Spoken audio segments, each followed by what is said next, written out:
سب سے بڑی عید ہے اور اسے عید ولایت کہا جاتا ہے۔ ماہ رمضان کے روزوں کی تکمیل پہ اللہ نے عید الفطر کو بھیجا،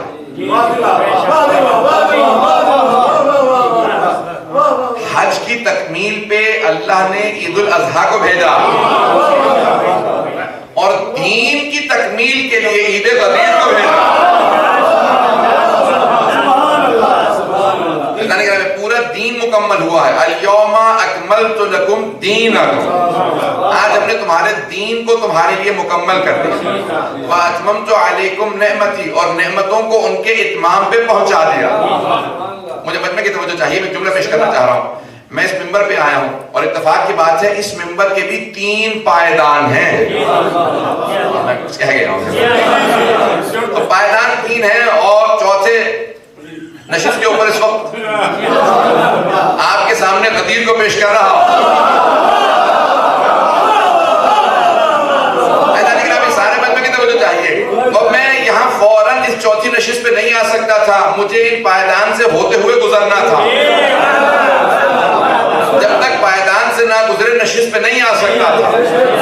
اب یہ سارے مراحل طے کریں گے تو اس آخری منزل پہ انسان آتا ہے۔ نعمتوں کے بھی اللہ نے درجات بنائے ہیں،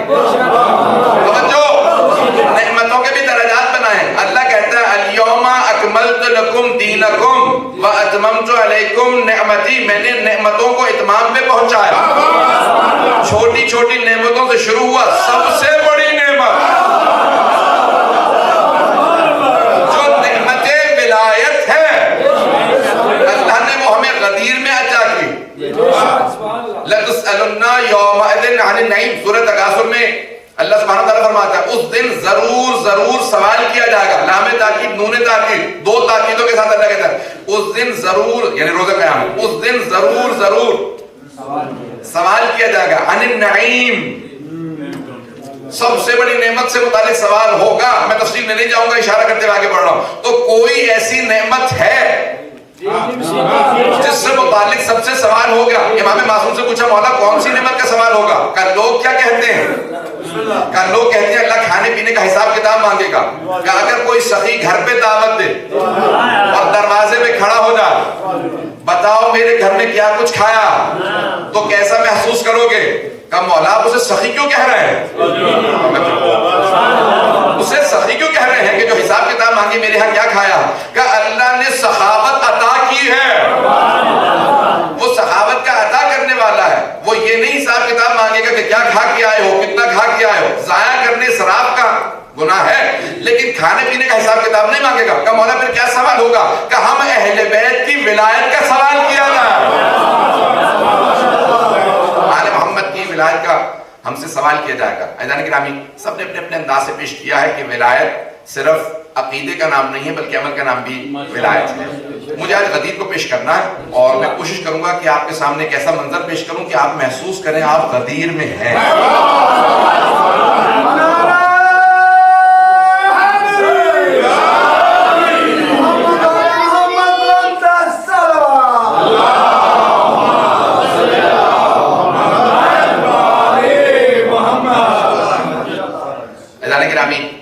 یا ایھا الرسول بلغ ما انزل الیک من ربک فإن لم تفعل فما بلغت رسالتہ۔ بہت ہی کمال کی بات ہے کہ یہ جتنی آیات غدیر سے متعلق ہیں یہ ساری 5ویں سورے میں ہیں۔ اب اللہ نے انہیں 5ویں سورے میں بھیجا اور اس سورہ کے اندر کہتا ہے یا ایھا الرسول، اے میرے پیارے رسول، بلغ ما انزل الیک من ربک، جو کچھ آپ پہ اللہ کی طرف سے نازل کیا گیا ہے اس کی تبلیغ کر دیجیے، اسے پہنچا دیجیے۔ فَإِن لَمْ تَفْعَلْ فَمَا بَلَّغْتَ رِسَالَتَهُ، اگر آپ نے یہ کام نہ پہنچایا تو کان رسالت جیسے انجام نہیں ہوا۔ مجھے اس بات پہ توجہ دلانی ہے، بعض اگر ممبروں سے جملہ کہہ دیا جاتا ہے جس سے میرا اتفاق نہیں ہے کہ اگر رسول خدا یہ کام نہ کرتے تو انہوں نے معذاللہ کچھ نہیں کیا تھا۔ اللہ کی طرف سے ڈانٹ نہیں ہے۔ یا ایھا الرسول، اے میرے پیارے رسول، محبوب ترین رسول اللہ کے رسول خدا ہیں، تو اللہ یہاں ڈانٹ نہیں رہا بلکہ دنیا کو سمجھا رہا ہے یہ سارے کے سارے میرے رسول کے کام ہیچ ہو جاتے، ختم ہو جاتے اگر سارا دین پہنچانے کے بعد یہ دین علی کے ہاتھوں میں نہ دیا جاتا۔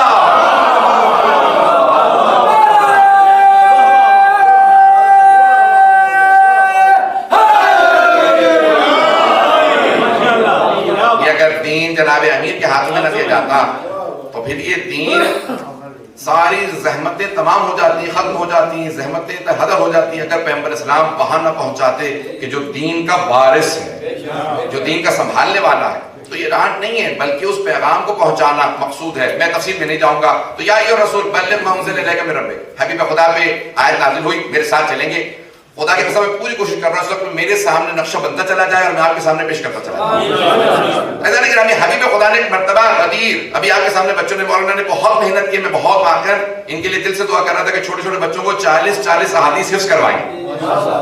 مولانا حسین نقوی صاحب نے اور چھوٹے چھوٹے بچے آپ کے سامنے سنا کے گئے ہیں کہ میں گن رہا تھا باقاعدہ بیٹھ کے مسلسل اپنے پوروں کے اوپر کی کتنی احادیث۔ تو ابھی آپ نے پوچھا غدیر جہاں پہ پانی جمع ہو، تفصیل میں نہیں جاؤں گا، خم کے مقام پہ حبیب خدا پہ آیت نازل ہوئی۔ حبیب خدا نے جیسے آیت نازل ہوئی، جو صحابہ ہیں قریب میں تھے ان سے فوراً کہا کہ مجمع کو جمع کرو، جو آگے چلے گئے ہیں ان سے کہو واپس آئیں، جو پیچھے رہ گئے ہیں ان سے کہیں آگے آئیں۔ انگریزی کے ایک لفظ ہے اسے کہتے ہیں جنکشن۔ کچھ لوگ پہنچ گئے اور مجھے سارے مجمع کی خاص توجہ چاہیے، اس مطلب کہ میں نے بڑی اس میں محنت کی اور میری اپنی فکر کا نتیجہ اگر علماء کے دل کو لگے تو دعا ضرور دیجیے گا۔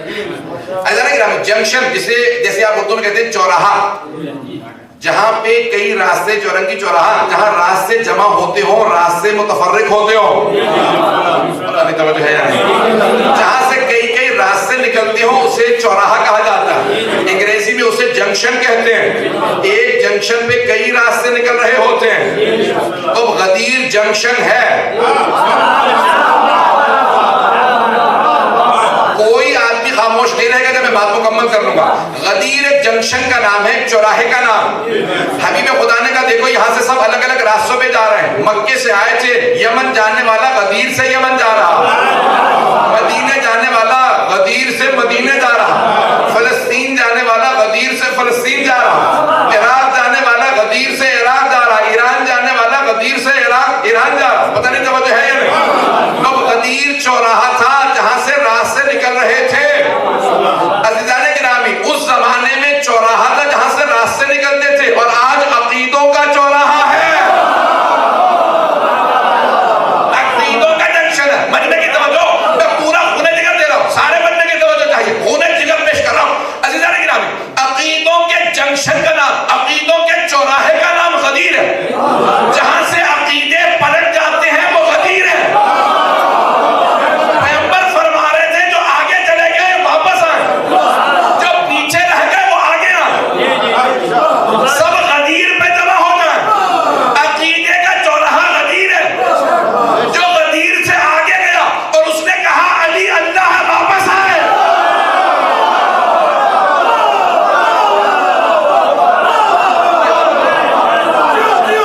غدیر چوراہا، عقیدے کا چوراہا، جو غدیر سے آگے نکلا اور کہنے لگا علی اللہ ہے، کہو واپس آ، جو پیچھے رہ گیا اور کہہ رہا تھا علی بندہ ہے، آگے آئے۔ نہ علی اللہ ہے نہ علی بندہ ہے، علی مولا ہے۔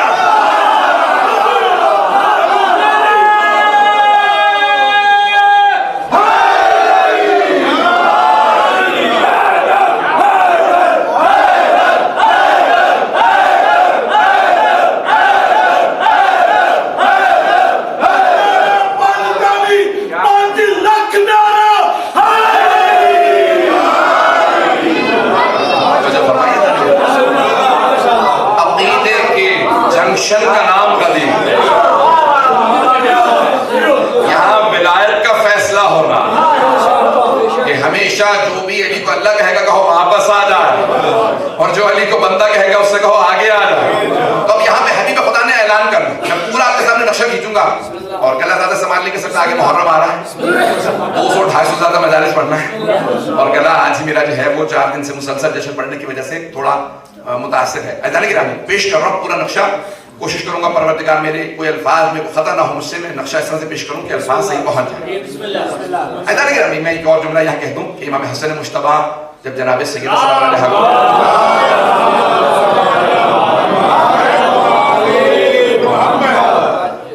ہر روز احادیث نبوی اپنے نانا کی حدیث سنایا کرتے تھے، تو جناب سیدہ جناب امی سے کہتی تھی کہ ہمارا بیٹا حسن 3 برس کے سن میں بڑی فصاحت کے ساتھ نانا کی حدیث کو بیان کرتا ہے. مولانا نے کہا میں سننا چاہتا ہوں اپنے بیٹے کو. تو جلدی آئے اور آنے کے بعد دروازے کے پیچھے چھپ رہے اور جناب امام حسن مجتبیٰ جیسے ہی انہوں نے حدیث کو بیان کرنا شروع کیا, اب علماء کی موجودگی میں جسارت کر رہا ہوں, تو امام حسن مجتبیٰ کی زبان میں لکنت سی آنے لگی. تو فوراً کہا کہ مادر گرامی لگتا ہے مجھ سے کوئی زیادہ باعظمت موجود ہے, مجھ سے کوئی زیادہ باعظمت موجود ہے کیونکہ میری زبان میں لکنت آ رہی ہے. فوراً جناب امیر باہر آئے, امام حسن نے مجتبیٰ کو گود میں لیا, آغوش میں لے کے اتنا چوما, اتنے بوسے دیے, کہا بیٹا وہی عصمت جو اللہ نے ہمیں عطا کی ہے آپ میں پوری موجود ہے. میں اپنے سادہ سے الفاظ کے اندر الفاظ کو رد و بدل کر کے بالکل کوشش کروں گا تاریخ کا پورا نقشہ پیش کروں. غدیر آپ کی آنکھوں کے سامنے موجود ہوگی. ابھی آپ محسوس کر رہے ہوں گے کہ آپ میدان غدیر میں ہیں, نقشہ بنتا چلا جائے گا. حبیب خدا نے صحابہ سے کہا یہاں پہ ممبر لگایا جائے, مجھے اعلان کرنا.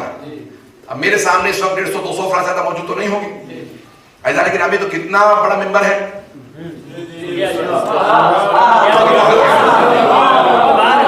ممبر کے 3 پائیدان ہیں, تو 200-250 افراد کے لیے میرے لیے ممبر کافی.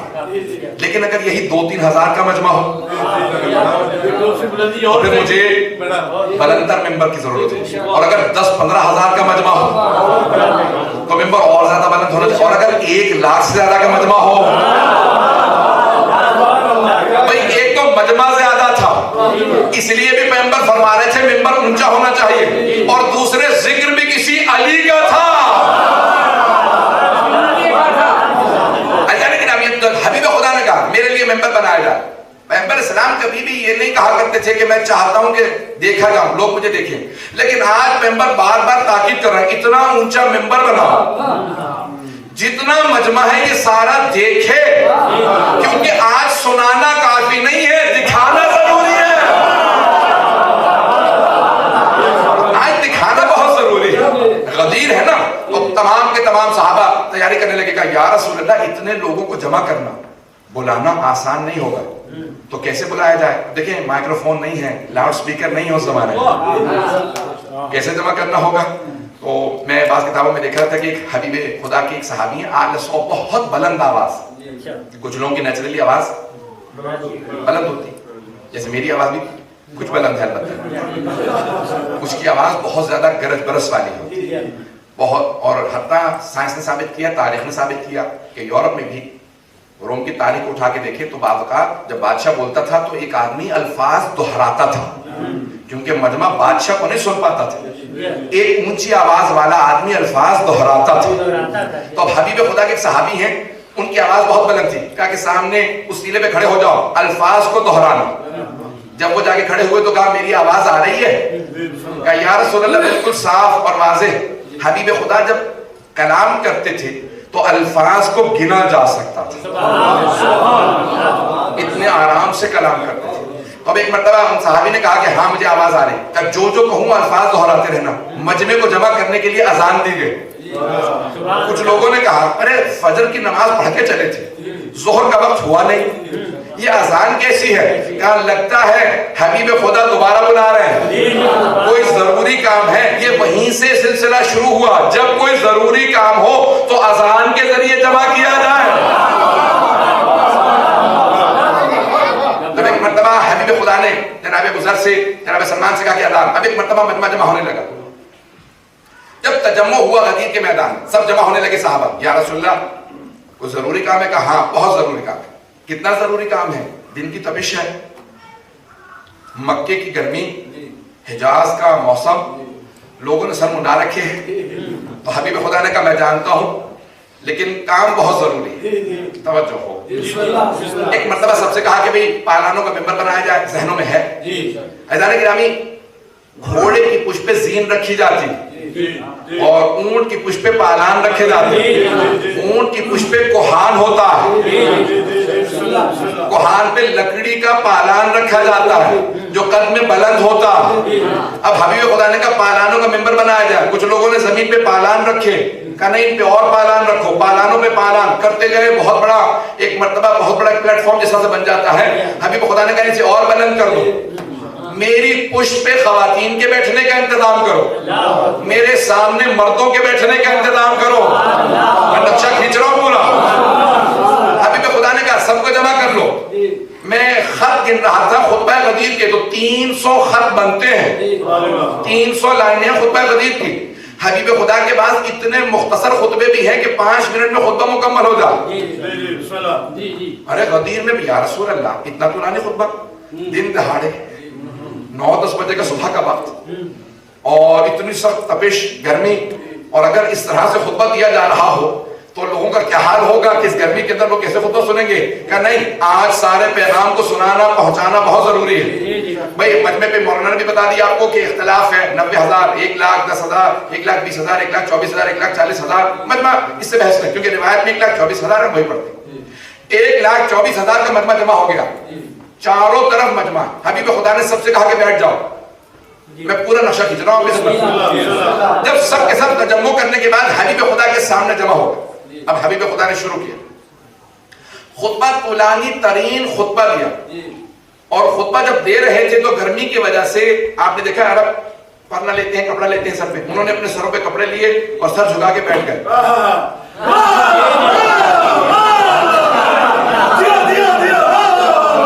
اس طرح تفصیل میں نہیں جاؤں گا. سروں پہ کپڑے لیے اور سر جھکا کے بیٹھ گئے. کچھ لوگ ویسے دیکھنا نہیں چاہ رہے تھے، کچھ کو شکوہ یہ تھا گرمی بہت زیادہ، کچھ لوگ بہت دور تھے کہ مجھے نظر نہیں آ رہا سامنے کیا ہو رہا. کس نے کہا مجھے آواز نہیں آ رہی. ایک صاحب نے کہا روشنی بہت زیادہ، مجھے نہیں معلوم سورج کی روشنی زیادہ تھی یا محمد و علی کے چہروں کا نور زیادہ تھا. اب ایک مرتبہ میں نے آپ کے سامنے سادہ سا خاکہ کھینچا. اذان کے نام جب سب جمع ہو گئے، اب حبیب خدا نے خطبہ جب شروع کیا تو حمد باری تعالیٰ سے خطبے کو شروع کیا. یہ تمام تعریف توحید کو پورا بیان کیا. اس کے بعد ایک مرتبہ تفصیل سے بیان کرنے کے بعد کہا اے لوگو کیا گواہی دیتے ہو کہ میں نے اللہ کے پیغام کو تم تک پہنچا دیا؟ تو صحابہ کا مجمع سب نے کہا ہم گواہی دیتے ہیں کہ آپ نے بہترین انداز سے رسالت کو پہنچایا. حبیب خدا نے فوراً ہاتھوں کو بلند کر کے کہا اللہم اشہد پروردگارہ گواہ رہنا، ان میں سے کوئی شکایت نہیں کر سکتا میں نے پیغام نہیں پہنچایا. روک کے ایک بات کہوں گا، آج بہت سے لوگوں نے غدیر کے خلاف قلم اٹھائے اور وہ کہتے ہیں کہ حبیب خدا نے صاف اور شفاف الفاظ میں اعلان خلافت و ولایت نہیں کیا. وہ اعتراض میں یہ لکھتے ہیں اور اپنے آپ کا دعویٰ یہ کرتے ہیں ہم صحابہ کے ماننے والے. وہ کہتے ہیں پیغمبر نے غدیر میں اعلان خلافت و ولایت کھل کے نہیں کیا، پیغمبر نے سارے صحابہ سے گواہی لی. کیا میں نے رسالت کو پہنچا دیا؟ سب نے کہا ہم گواہی دیتے ہیں. آپ سے بہتر کوئی رسالت پہنچا نہیں سکتا تھا. جب سب سے گواہی لے لی تو کہا اللہم اشہد پروردگارہ گواہ رہنا. میں ابھی واضح کرنا چاہوں گا، یہ شبہ ذہن میں رکھیے گا، میں اس کا جواب دینا چاہتا ہوں. ذہن میں شبہ ہے، میں بھی جواب نہیں دینا، جواب دوں گا. حبیب خدا نے ایک مرتبہ سارے مجمع کے درمیان طولانی ترین خطبے میں تفصیل سے بتایا میں نے دین کو پہنچایا، قرآن کو پہنچایا، یہ فروعات پہنچایا، نماز سب کے احکام ایک مرتبہ دہرایا کہ اللہم اشہد. اور اس خطبے میں کم از کم 3 مرتبہ 12ویں امام کا نام لے کے بتایا. میرے 12 مسیح ہوں گے، اولہم علی و آخرہم مہدی. میرے 12 مسیح ہوں گے، پہلے کا نام علی ہے، آخری کا نام مہدی.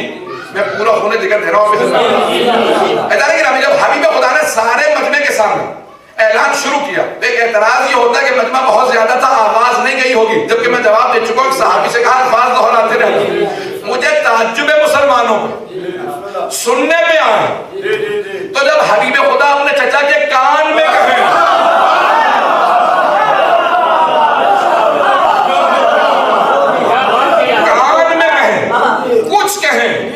تو سب کہیں کہ کہا تھا چچا جان کلمہ پڑھ لیجیے.